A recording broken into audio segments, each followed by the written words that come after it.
down, never fall. Came with the hands out, get them off us. I'm 24/6 pay attention 'cause I ain't getting off. Yeah, never met a man I've been scared of. Careful. Welcome back to the Perfect Pugilist, the Fallout 4 Survival Mode series where big boys play with big toys. Thanks for stopping by. On with the freak show. I'm at level 72, and traveling south of Boston is a major undertaking. Ghouls are no longer just ghouls, they are withering, festering, or gangrenous. They punch stupid hard, inflict draining damage and radiation. Getting a disease is all but guaranteed during every fight. Fighting them in groups larger than 2 or 3 will get your ticket punched. Even in small numbers, I find I must repeatedly retreat to heal, wait for ghouls to become passive, and then strike again.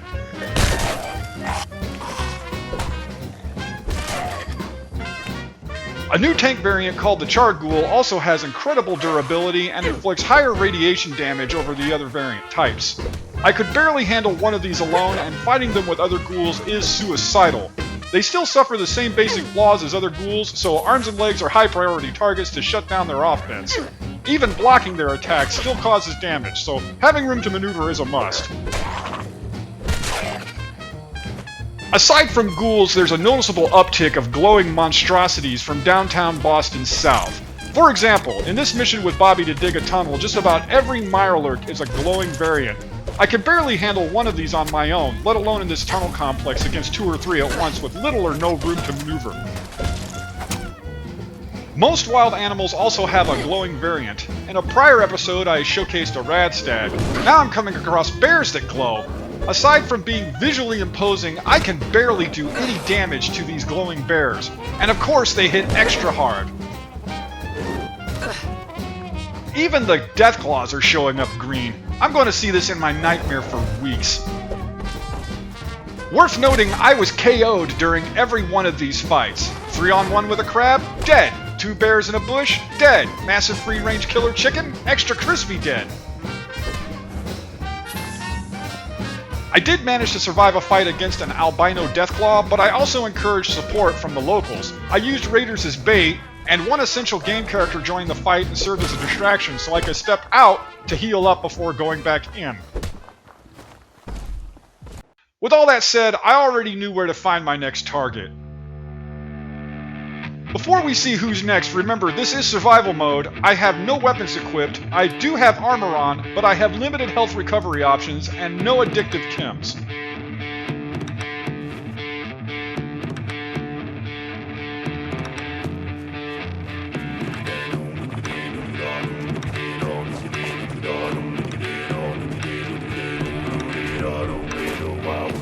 One of the bigger opponents in the game, Behemoths, are absolute units. This thing swings a telephone pole crested with a fire hydrant. It yeets massive rocks that magically home in on the player during flight, even while you're strafing, and it can stun lock the player with a ground stomp. On top of all that, sometimes it combines 2 attacks in quick succession for devastating amounts of damage.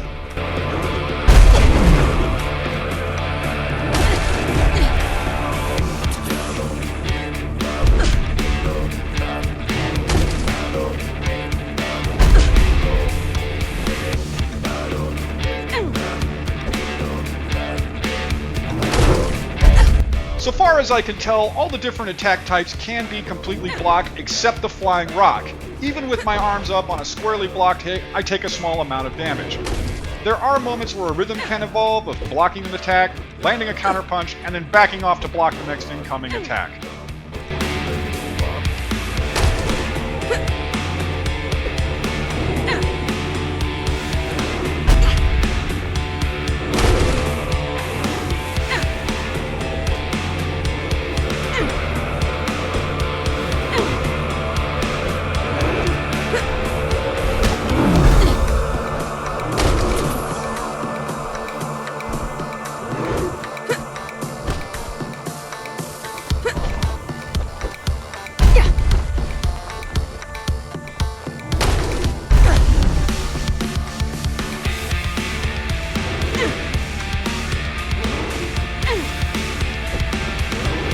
Going for the same leg is critical when fighting a Behemoth. Soften the same knee with several strikes before performing a running punch and you'll land a successful crippling hit.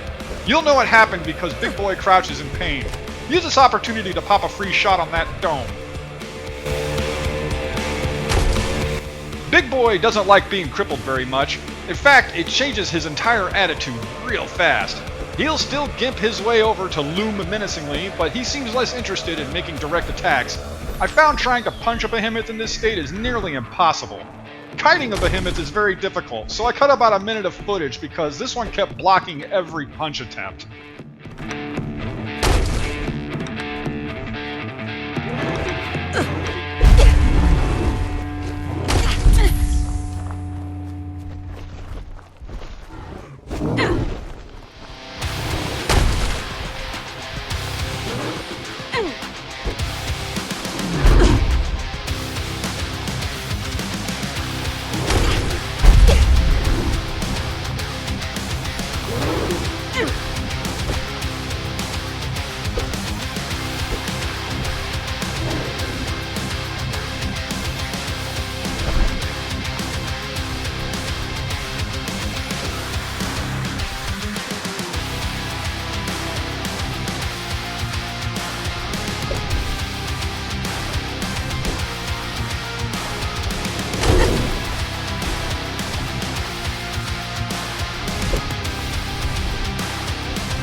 The real problem is the Behemoth gets into a routine of tossing a rock, which must be blocked, and then immediately closing the gap and swinging the club before the player can block a second time. Getting the space and timing right is difficult, but successfully blocking the club sometimes resets the Behemoth, and it goes back to the more predictable repeated attacks.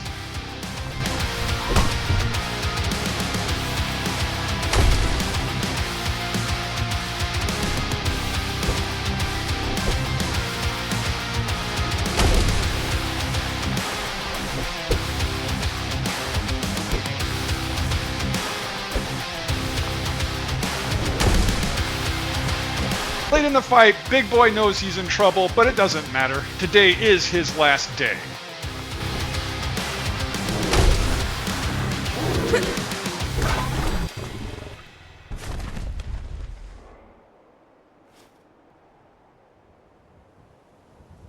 It was here that I realized there was one more test on the list for this session, and its name is Swan. Thankfully, he's asleep, and that means I can short-circuit the fight with a sneak attack for huge damage.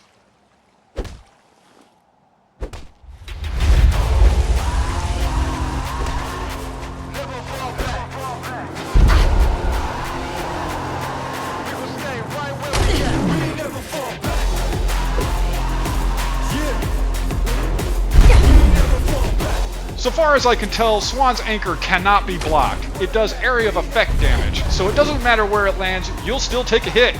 Unlike regular Behemoths, you can kite around Swan, but it's not easy to stay consistent, and on earlier attempts, he was able to kill me with a sideways swing of the anchor, so it's of limited use.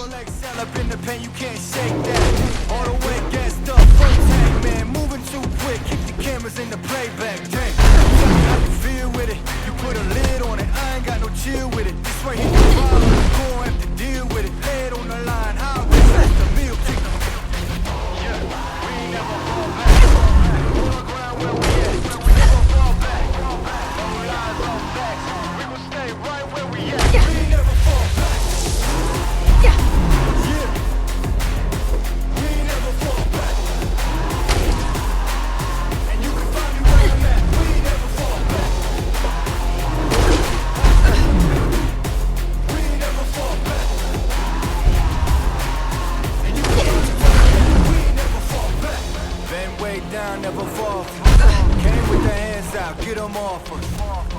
24/7 in the office.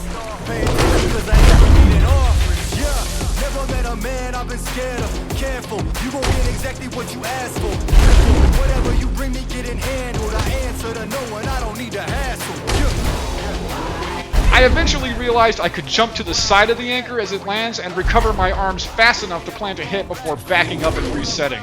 I do still take a little damage though, so it's not foolproof.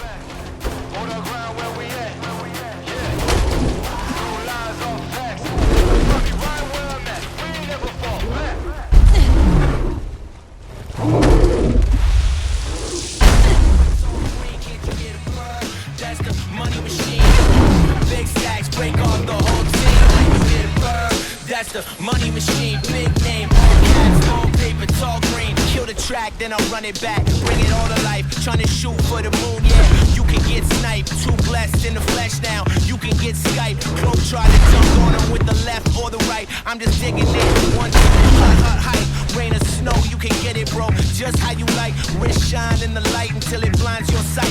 And it is what it is, so forget what it might. Going up, going up, blow it up, blow it up, hold it up, hold it up. Throw it up, throw it up, throw it up, throw it up, blow it up, blow it up, hold it up, hold it up, throw it up, throw it up. Near the end of the fight, Swan dropped my health low enough to trigger the slow-mo effect on my armor. I tried to get in a cheap shot, but he just wasn't having it. I was gonna have to finish this fight with a clean hit. That's the money machine. Big stacks break off the whole team when you hit a bird. That's the money machine. Big name, all caps, small paper, tall green.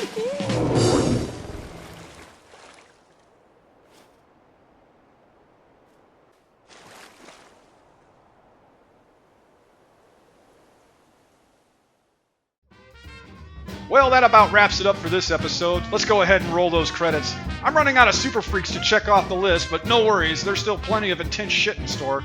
If you're new to this series, make sure to check out the previous episodes to get all caught up. Be sure to like, comment, and subscribe, let me know what you think. You can also find me on Instagram. If you enjoyed this video and wish to support this project for future work, I've set up a Patreon. Just search for Master Cat's Games and keep an eye out for my adorable face. Your generosity is greatly appreciated and supports my ability to create future content. As always, thank you for stopping by and watching until the end. Take care, and I'll see you next time.